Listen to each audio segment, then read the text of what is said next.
Hello everyone. आज हम बात करेंगे हमारे शरीर में जो 72,000 नाड़ियाँ होती हैं, उनमें से हमारी 3 मेजर नाड़ियाज़ होती हैं, जो कि हमारे चक्रास और हम उसमें उससे ही रिलेट करती हैं। हम जो कि ईड़ा, पिंगला और सुषुम्ना नाड़ी जिसको कि कहा जाता है और ये हमारे बैकबोन में हमारे चक्रास के बीच में से होती हुई हमारे आज्ञा चक्र तक जाती हैं और मूलाधार चक्र से हमारी टेल बोन से शुरू होती हैं और टेल बोन से शुरू होते हुए वहीं से कुंडलिनी शक्ति जिसको बोलते हैं कि हमारी टेल बोन में ही होती है और वहीं से इन तीनों नाड़ियों का उद्गम स्थान माना जाता है। आप पिक्चर में देख सकते हैं।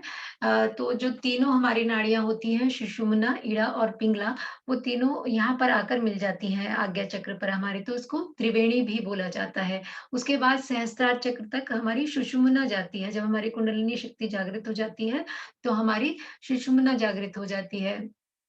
तो ये इसी तरह से जो भी हमारे चक्रास होते हैं, जो हमारी नाड़ियाँ होती हैं,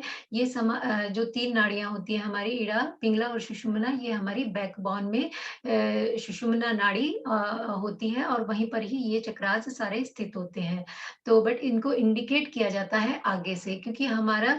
एक जैसे कि हमारी बॉडी की जो लेयर होती है, एक आगे की लेयर और एक पीछे की जो लेयर होती है, तो उसके बीच में ये चक्रास पूरा इफ़ेक्ट ऐसे करते हैं कि सीधा जा रहे हैं जैसे कि एक टॉर्च टॉर्च की रोशनी होती है उस तरह से ये चक्रास होते हैं। तो ईड़ा और पिंगला और बीच में सुषुम्ना बिल्कुल सीधी जाती है और ईड़ा पिंगला उसके ऊपर इस तरह से लिपट कर जाती है। जैसे कि आप देख रहे हैं पिक्चर में भी जो हमारी ईड़ा नाड़ी है ऑरेंज कलर में उसको दिखाया गया है और ये ऐसे-ऐसे करके हमारे यहाँ आज्ञा चक्र तक जाकर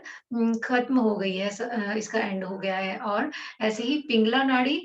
दूसरी तरफ से राउंड कर के ऐसे जा रही है। यहाँ पर ये हमारी पिंगला नाड़ी यहाँ पर भी हमारे आज्ञा चक्र तक ही आकर समाप्त हो गई है। और सुषुम्ना नाड़ी जो कि व्हाइट कलर में है, वो पूरे सहस्त्रार तक जा रही है। तो हमारा ये प्राण शरीर का ही हिस्सा है, ईड़ा, पिंगला और सुषुम्ना और हमारी इसको हम चंद्र स्वर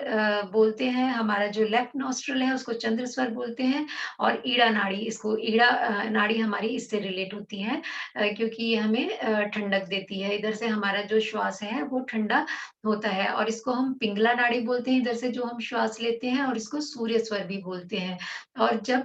हमारा जैसे इसका स्वर का टाइम होता है कि ढाई घड़ी पूरा हमारे दिन में ये चलता है और ढाई घड़ी का ये टाइम होता है। ढाई घड़ी का एस्टिमेशन आई थिंक कि 2 आवर्स के अराउंड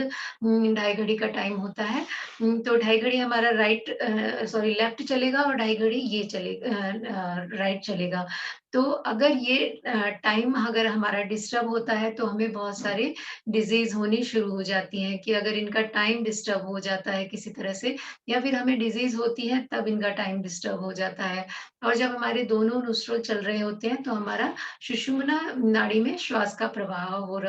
होता है। तो वो एक बहुत अच्छा माना जाता है और सुषुम्ना नाड़ी या दोनों जब हमारे एक साथ ये नॉस्ट्रल चलते हैं तब अ, हमारा या तो मॉर्निंग का जो एक सूर्य उदय का समय होता है तब ज़्यादातर सुषुम्ना नाड़ी हमारी दोनों नॉस्ट्रल जब चल रहे होते हैं एक्टिवेट होती हैं और या फिर संध्या के समय जब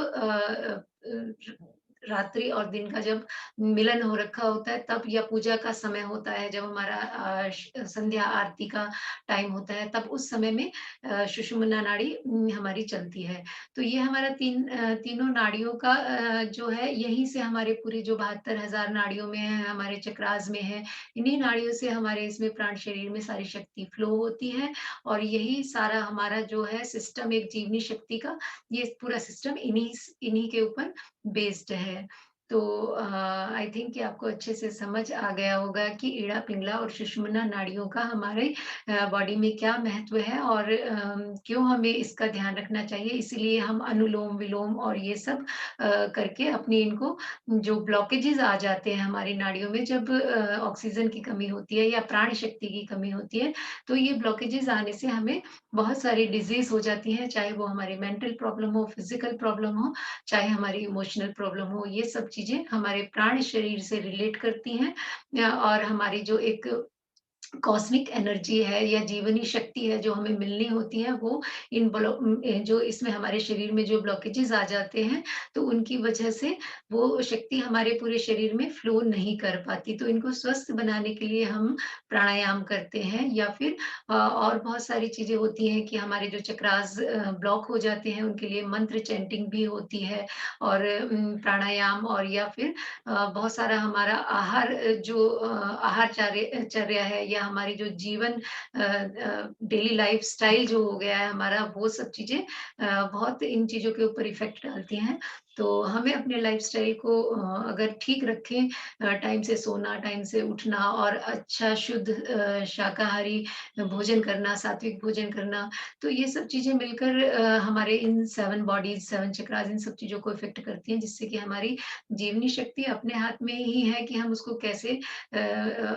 स्ट्रॉन्ग कर सकते हैं और कैसे हमारी वो वीक हुई है उस चीज़ का कारण पे अगर हम जाएँगे तो हम सही से समझ पाएँगे कि हम अपनी जीवनी शक्ति को, अपनी जो इम्यूनिटी पावर है उसको हम किस तरह से बढ़ा सकते हैं। तो आज के लिए इतना ही। Thank you so much everyone.